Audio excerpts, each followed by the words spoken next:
Guys free fire জগতের মধ্যে আমার দেখে সেরা হ্যাক হচ্ছে এইটা। যদি তুমি এটা ইউজ করতে পারো তাহলে প্যানেল ইউজার আর হ্যাকারও তোমার কাছে হার মানবে, আর এমন কোনো প্লেয়ার নাই যারা তোমাকে মারতে পারবে। ভাইরে ভাই এই গ্লিচ ইউজ করার পর আমি পুরাই অবাক হয়ে গেছিলাম, মানে কোনো এনিমি আমাকে মারতে পারতেছিল না। এমনকি 4-4টা হ্যাকারকে আমি এখানে ওয়াইপ আউট করে দেই। আর এই ভয়ঙ্কর গ্লিচ ইউজ করার আইডিয়াটা আমাদের রফিক ভাই দিছিল। তোমরা ইউটিউবে গিয়ে টিম আরিস্টু লিখলেই ওনার চ্যানেল পেয়ে যাবা। চলো প্রথমে তোমাদেরকে দেখিয়ে দেই গ্লিচটা ইউজ করে আমি এনিমিদের সাথে কিভাবে ফাইজলামি করছিলাম। দেখো ভাই এইখানে কিন্তু কোনো এনিমি আমাকে মারতেছে না, আর পুরোটা ম্যাচের মধ্যে আমি এই ব্যাপারগুলো খুবই এনজয় করছি। আর এখানে সব থেকে মজার ব্যাপার হচ্ছে রফিক ভাই কিন্তু আমাকে গাইড করতেছিল কিভাবে এনিমিদেরকে মারতে হবে।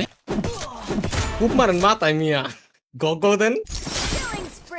ভাইরে ভাই তুমি একবার চিন্তা করো কোনো এনিমি তোমাকে মারতে পারবে না, পুরো ম্যাচে তুমি রাজত্ব করতে পারবা। চলো এখন তোমাদেরকে এক পলক দেখিয়ে দেই পুরোটা ম্যাচের মধ্যে আমি কিভাবে কিলগুলো করছিলাম।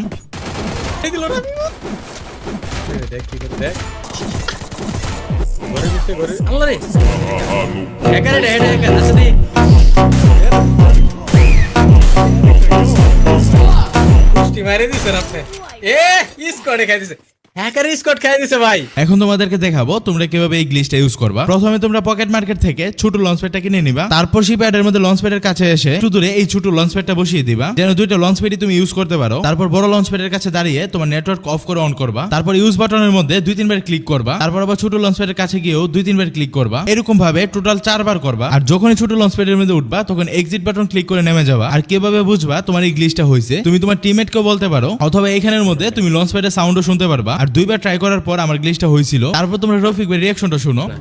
शेरा शेरा शेरा शेरा शेरा उसकी माँ की भोला चेहरा। হাইরে ভাই রফিক ভাইয়ের এমন রিঅ্যাকশন শুনে তোমাদের মতো আমারও অনেক হাসি পাইছিল। চলো এখন তোমাদেরকে রফিক ভাইয়ের ক্যাম থেকে দেখাই। গ্লিচটা ইউজ করার পর এনিমিরা তোমাকে কিছুটা এরকম ভাবে দেখবে। আর শেষ পর্যন্ত আমি এখানে এনিমিদেরকে মেরে টোটাল 24টা কিল করে বুয়া করি।